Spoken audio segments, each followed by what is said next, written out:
Hi everyone. Last video la ungrouped data க்கு standard deviation எப்படி solve பண்றது அப்படினு சொல்லி பார்த்தோம். இப்போ வந்துட்டு grouped data க்கு standard deviation எப்படி solve பண்றதுன்னு பார்க்க போறோம் different methodsல. இதுல வந்து நமக்கு 3 methods தான் இருக்கு. என்னென்னன்னு பார்த்தோம்னா mean method, assumed mean method, step deviation method. இது மூணுத்துக்கும் separate formulas இருக்கு. mean methodல பார்த்தோம்னா square root of summation fd square by capital N. இந்த capital N எதை denote பண்ணுதுன்னு பார்த்தோம்னா இந்த summation f. But if f ன்னா என்னன்னு பார்த்தோம்னா frequency ன்னு சொல்லுவோம். நெக்ஸ்ட் இதில் இருக்க டியை நம்ம வந்து லாஸ்ட் அன்குரூப்டு டேட்டாவில் நம்ம எப்படி சால்வ் பண்ணுமோ அதே மாதிரி தான் இந்த மெயின் மெத்தட்லையும் டி கண்டுபிடிப்போம் எக்ஸ் மைனஸ் எக்ஸ் பார்ன்னு சொல்லிட்டு. நெக்ஸ்ட் பார்த்தோன்னா assumed mean method. Assumed mean மெத்தடில் ஃபார்முலா பார்த்தோன்னா square root of summation FD square by capital n minus summation fd by n the whole square. இதில் நம்ம assumed mean methodல last problemக்கு எப்படி பார்த்தோமோ அதே மாதிரி தான் d equal to x minus a. இங்கே a என்றது assumed mean value, f என்றது frequency, capital N என்றது summation of frequency. Next step deviation method.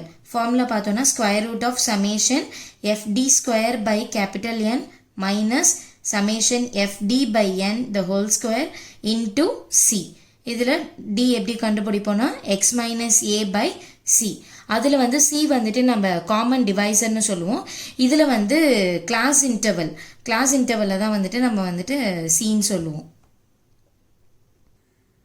So first problem இது வந்துட்டு நம்ம மீன் மெத்தட் பேஸ் பண்ணி போட போகிறோம். கொஷின் பார்த்தோன்னா 48 students were asked to write the total number of hours per week they spend on watching television. With this information, find the standard deviation of hours spent for watching television. So அவங்க data கொடுத்துருக்காங்க. எப்படி கொடுத்துருக்காங்கன்னா எக்ஸ்ன்றது பார்த்தோன்னா number of hours, அதாவது எவ்வளோ hours வந்துட்டு அவங்க 1 வீக்குக்கு ஸ்பெண்ட் பண்ணுறாங்க டிவி பார்க்கறதுக்கு அப்படின்றது. அதாவது 6 hours, 7 hours, 8 hours, 9 hours, 10, 11, 12 hours வரைக்கும் ஸ்பெண்ட் பண்ணுறாங்க. இதில் 48 ஸ்டூடெண்ட்ஸையும் வந்து அவங்க எப்படி டேட்டா எழுதியிருக்காங்கன்னா இந்த ஃப்ரீக்வன்சி வந்து நம்பர் ஆஃப் ஸ்டூடெண்ட்ஸ், அதாவது 6 ஹவர்ஸில் எத்தனை ஸ்டூடெண்ட்ஸ் 6 ஹவர்ஸ் வந்து டிவி பார்க்குறாங்க 1 வீக்குக்கு அப்படின்றது 3 ஸ்டூடெண்ட்ஸ். நெக்ஸ்ட் 7 ஹவர்ஸில் பார்த்தோன்னா 6 ஸ்டூடெண்ட்ஸ் இருக்காங்க. ஸோ இந்த ஃப்ரீக்வன்சின்றது நம்பர் ஆஃப் ஸ்டூடெண்ட்ஸ், எக்ஸ்ன்றது பார்த்தோன்னா நம்பர் ஆஃப் ஹவர்ஸ் அவங்க வந்து டிவி பார்க்கறதுக்கு ஸ்பெண்ட் பண்ண டைம். ஸோ இப்போ நம்ம இதுக்கு ப்ராப்ளம் சால்வ் பண்ண போகிறோம். எப்படின்னு பார்த்தோன்னா ஃபர்ஸ்ட் வந்து எக்ஸ் காலம் இருக்குது, எஃப் காலம் இருக்குது. இந்த ப்ராப்ளமில் நமக்கு கிளாஸ் இன்டர்வல் மாதிரி கொடுக்கல. ஸோ இதை டேரெக்டாகவே எக்ஸ் அண்ட் எஃப் கொடுத்துட்டாங்க. எக்ஸ் இருக்குது, எஃப் இருக்குது. இதுலேருந்து நான் என்ன பண்ணுறேன்னா எக்ஸ் இன்ட்டு எஃப்ன்ற ஒரு காலம் மல்டிப்ளை பண்ணி ஒரு காலம் எழுத போகிறேன். இப்போ இது பார்த்தோன்னா எக்ஸ் இன்ட்டு எஃப் ஃபஸ்ட்டு வந்துட்டு 6 3s are 18, 7 6 are 42, 9 8s are 72, 9 13s are 117, 10 8s are 80, 11 5s are 55, 12 4s are 48. So first என்ன பண்ணுறேன்னா இந்த எக்ஸ் எஃபோட சமேஷன் கண்டுபிடிக்கிறேன். Summation F X is equal to இதோட டோட்டல். சமேஷன் நான் என்ன சொல்லியிருக்கேன், டோட்டல் சொல்லியிருக்கேன். ஸோ இதோட டோட்டல் பார்த்தோன்னா 432 கிடைக்குது. இப்போ அதே மாதிரி நான் கேபிட்டல் என் என்ன சொல்லியிருக்கேன், ஃப்ரீக்வன்சியோட டோட்டல்னு சொன்னேன். அப்போது சமேஷன் எஃப் கண்டுபிடிக்கிறேன். சமேஷன் எஃப் என்ன கிடைக்குதுன்னா இதோட டோட்டல் வந்து இந்த எஃப் ஃபுல்லாகவே ஸ்டூடெண்ட்ஸ்ன்னு சொன்னேன். டோட்டலாக நமக்கு எத்தனை ஸ்டூடெண்ட்ஸ் இருக்காங்க, 48 ஸ்டூடெண்ட்ஸ். அப்போது சமேஷன் எஃப் என்ன கிடைக்குன்னா 48ன்னு கிடைக்கும். இப்போ நான் டி கண்டுபிடிக்கணும்னா ஃபஸ்ட்டு எனக்கு எக்ஸ் பார் வேணும். ஸோ அப்போது நான் எக்ஸ் பார் கண்டுபிடிக்க போகிறேன். குரூப்டு டேட்டாவில் எக்ஸ் பார்க்கான வேல்யூ ஃபார்முலா பார்த்தோன்னா சமேஷன் எஃப்எக்ஸ் பை கேபிட்டல் என்.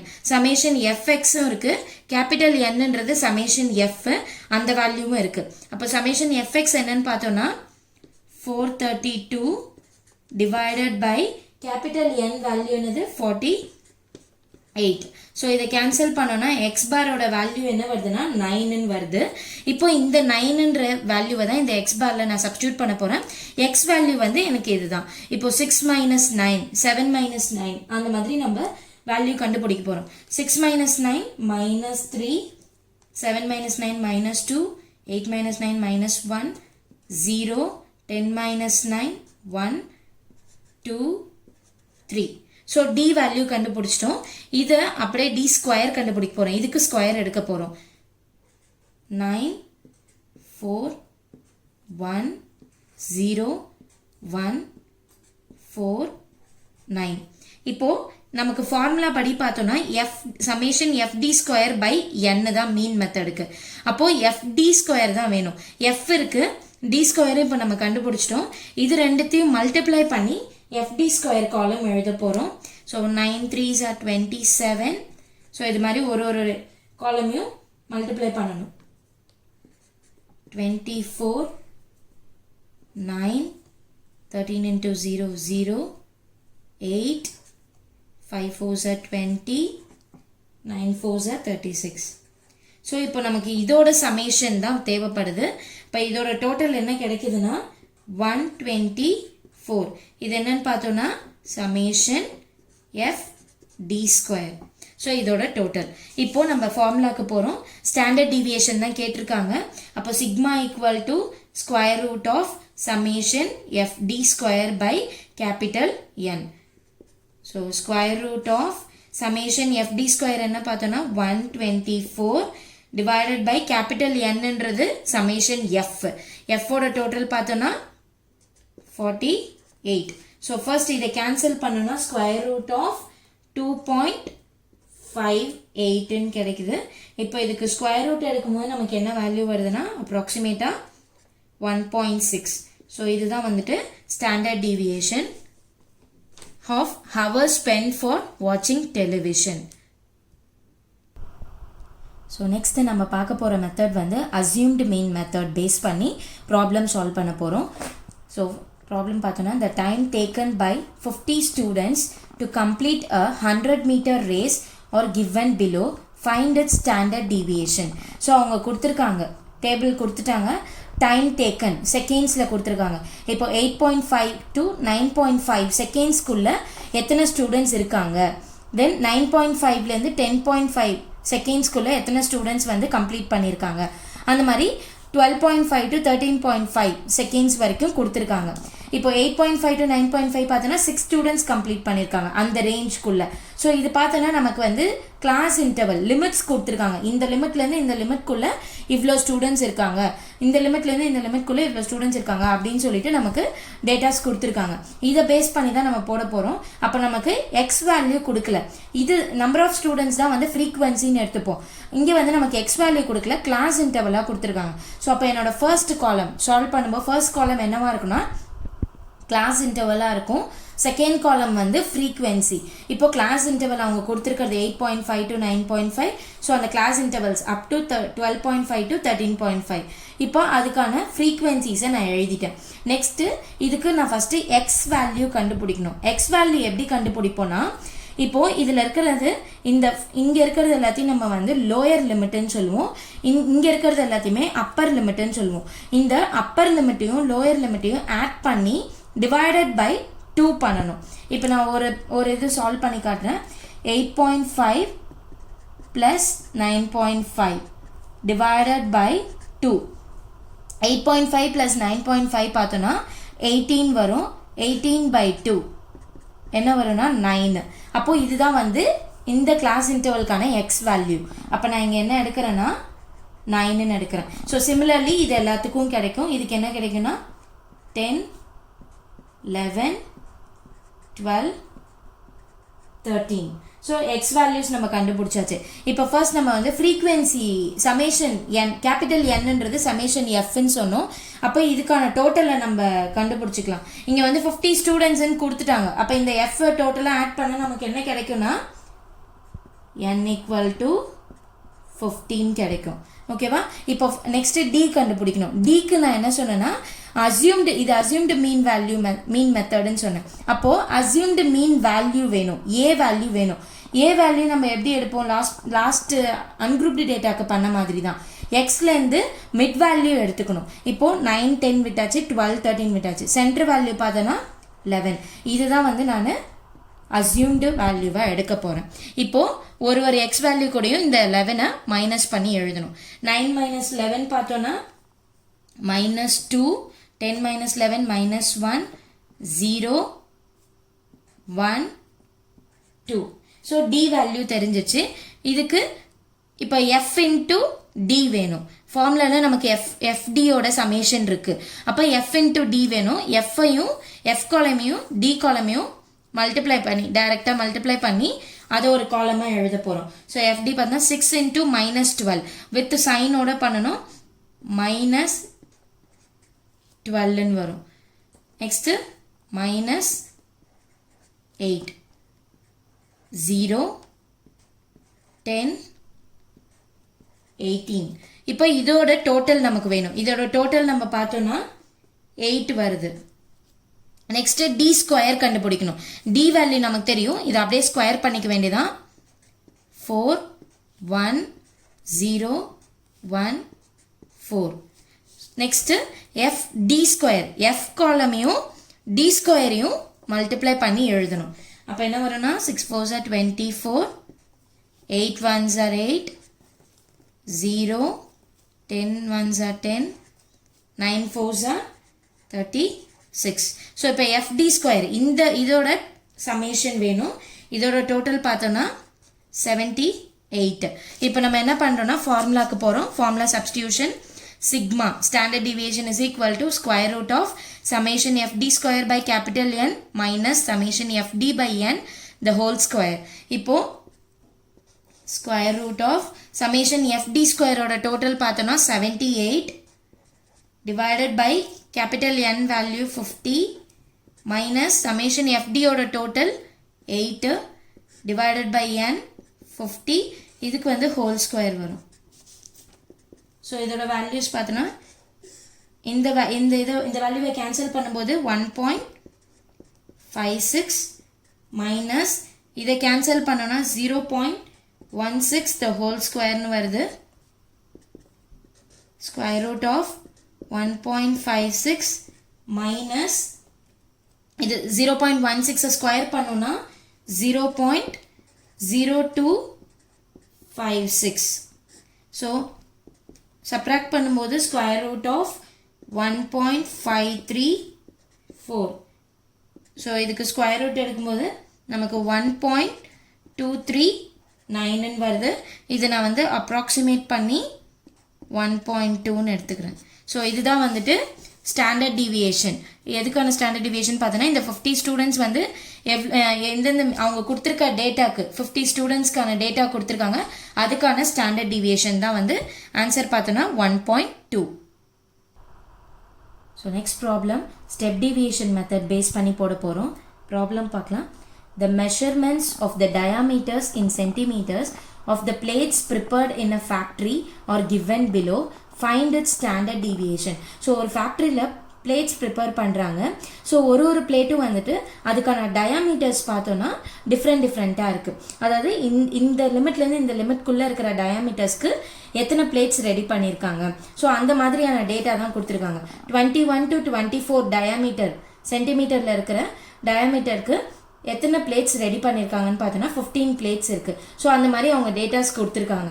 இப்போது இதுக்கு நம்ம ஸ்டாண்டர்ட் டீவியேஷன் கண்டுபிடிக்கணும். இதில் என்ன ஒரு ப்ராப்ளம் இருக்குன்னா, நமக்கு இதை வந்து லோயர் லிமிட்னு சொல்லுவோம், இது அப்பர் லிமிட்னு சொல்லுவோம். இந்த அப்பர் லிமிட் வந்து நெக்ஸ்ட் இன்டர்வலோட லோயர் லிமிட்டாக தான் இருக்கணும். ஆனால் இங்கே பார்த்தோன்னா நமக்கு 24 இருக்குது, இங்கே 25 இருக்குது, இங்கே வந்து 28 இருக்குது, இங்கே 29ல் ஸ்டார்ட் ஆகுது. ஸோ அப்போ வந்து நம்ம லிமிட்டை வந்து ஃபஸ்ட்டு ப்ராப்பராக சேஞ்ச் பண்ணணும். அதுக்கு என்ன பண்ணணும்னா, லோயர் லிமிட்டில் 0.5 வந்து மைனஸ் பண்ணணும், அப்பர் லிமிட்டில் 0.5 ஆட் பண்ணிக்கணும். அப்போது வந்து நமக்கு சேமாக வந்துடும். இப்போ நம்ம அதே மாதிரி கிளாஸ் இன்டர்வல் எழுதுகிறோம். இந்த டயாமீட்டர்ஸை வந்து நான் கிளாஸ் இன்டர்வலாக எழுதிக்கிறேன். நம்பர் ஆஃப் பிளேட்ஸை வந்து ஃப்ரீக்வன்சியாக எழுதுகிறேன். நான் எழுதும்போது அந்த சேஞ்சஸை கொடுத்துருக்கேன். என்னன்னு பார்த்தோன்னா 21 இருக்கிறதுல நான் 0.5 வந்து மைனஸ் பண்ணியிருக்கேன். அப்போது 20.5 வரும். அப்பர் லிமிட்டில் என்ன பண்ணணும்னா 0.5 ஆட் பண்ணணும்னு சொன்னேன். 24.5 அதே மாதிரி தான் நெக்ஸ்ட் இன்டர்வல்லையும் பண்ணியிருக்கோம். 25ல் 0.5 மைனஸ் பண்ணும்போது 24.5 வந்துடும். 28க்கு ஆட் பண்ணும்போது 28.5. அப்போ என்ன ஆகுதுன்னா இங்கே முடிகிற அப்பர் லிமிட் வந்துட்டு இங்கே வந்து லோயர் லிமிட்டாக ஸ்டார்ட் ஆகுது. இது வந்து அந்த மாதிரி சேமாக இருக்கணும். நெக்ஸ்ட்டு ஃப்ரீக்வன்சிஸ் கொடுத்தாச்சு. இப்போ அது லாஸ்ட் ப்ராப்ளமில் அசியூம்டு மீன் மெத்தடில் பார்த்த மாதிரியே எக்ஸ் வேல்யூ கண்டுபிடிக்கணும். எக்ஸ் வேல்யூ கண்டுபிடிக்கிறதுக்கு நான் சொன்னது தான், அப்பர் லிமிட்டையும் லோயர் லிமிட்டையும் ஆட் பண்ணி டிவைடட் பை 2 பண்ணோன்னா நமக்கு எக்ஸ் வேல்யூ கிடைச்சிரும். இந்த எக்ஸ் வேல்யூ பார்த்தோன்னா 22.5, 26.5, 30.5, 34.5, 38.5, 42.5. ஸோ இதில் வந்து இந்த எஃப்போட டோட்டல் வேணும் இல்லையா? எஃப்போட டோட்டல் ஆட் பண்ணும்போது நமக்கு என்ன ஆன்சர் கிடைக்குதுன்னா n = 84 வருது. ஸோ இதெல்லாம் முடிஞ்சிருச்சு. நெக்ஸ்ட்டு டி கண்டுபிடிக்கணும். நான் இதில் என்ன சொன்னேன்னா டியில் வந்துட்டு அசியூம்டு மீன் மெத்தட் மாதிரி தான் இருக்கும். எக்ஸ் மைனஸ் ஏ இருக்கும், பட் டிவைடட் பை சின்னு இருக்கும். ஃபர்ஸ்ட் இதுலேருந்து ஏ வேல்யூ சூஸ் பண்ணிக்கலாம். இதுலேருந்து நான் இந்த 30.5 ஏ வேல்யூவாக சூஸ் பண்ணுறேன். அசியூம்டு மீன் வேல்யூவா 30.5ன்னு சொல்லிட்டு. நெக்ஸ்ட்டு சி என்னன்னு பார்த்தோன்னா நமக்கு அன்குரூப்டு டேட்டாவில் வந்து சி வந்துட்டு காமன் டிவைசராக இருக்கும். பட் இங்கே சின்றது அந்த டிஃப்ரென்ஸ் கிளாஸ் இன்டர்வல் எவ்வளோ டிஃப்ரென்ஸில் கிளாஸ் இன்டர்வல் எடுத்திருக்காங்க. இப்போ 20.5 மைனஸ் 20.5 to 24.5. இதில் நான் என்ன பண்ணுறேன்னா இந்த அப்பர் லிமிட்லேருந்து லோயர் லிமிட்டை மைனஸ் பண்ணுறேன். என்ன வரும்? 24.5 மைனஸ் 20.5 என்ன கிடைக்கும்னா 4. இந்த டிஃப்ரென்ஸ் தான் வந்துட்டு சியாக இருக்கும். 4 தான் வந்துட்டு நமக்கு சி வேல்யூ. இப்போ நான் இந்த ப்ராப்ளம்க்கு பார்த்தோன்னா எக்ஸ் வந்துட்டு 22.5 மைனஸ் ஏ பார்த்தோன்னா 30.5 டிவைடட் பை சி வந்துட்டு 4. இதுக்கான ஆன்சர் என்னவா இருக்குன்னா -2 வரும். ஸோ சிமிலர்லி இது எல்லாத்துக்கும் அதே மாதிரி தான் நம்ம கண்டுபிடிப்போம். X minus A divided by சின்னு சொல்லிட்டு இதுக்கு வேல்யூ என்ன வரும்னா -1 0 1 2 3. இப்போ டி வேல்யூ கண்டுபிடிச்சாச்சு. இதோட ஸ்கொயர் டேர்ம் எடுக்க போகிறோம். -2 வந்துட்டு பார்த்தோன்னா ஸ்கொயர் வந்து 4 1 0 1 4 9. நெக்ஸ்ட் நம்ம ஃபார்முலாக்கு தேவையானது எஃப்டி ஸ்கொயர். எஃப் ஃப்ரீக்வன்சியும் டி வேல்யூயும் ஃபஸ்ட்டு மல்டிப்ளை பண்ணி ஒரு காலம் எழுத போகிறோம். அதே மாதிரி ஃப்ரீக்வன்சியும் டி ஸ்கொயரையும் மல்டிப்ளை பண்ணி ஒரு காலம் எழுத போகிறோம்.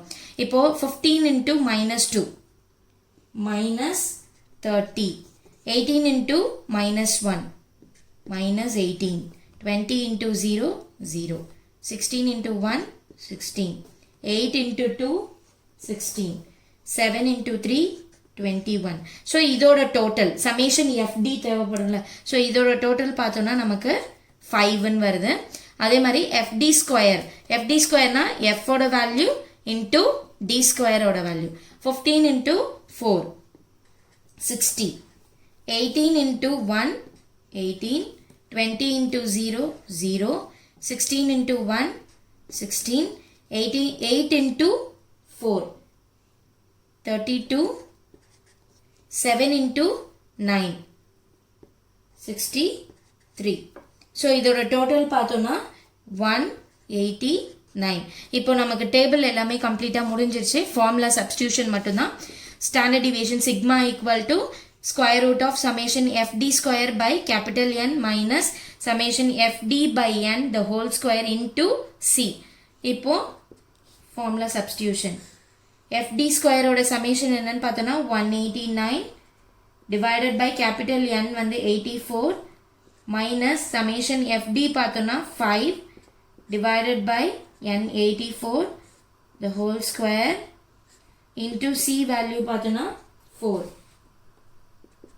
ஸோ இது கேன்சல் பண்ணும்போது 2.25 மைனஸ் இது கேன்சல் பண்ணிட்டு ஸ்கொயர் பண்ணணும் 0.059 the whole square னு வரும் into 4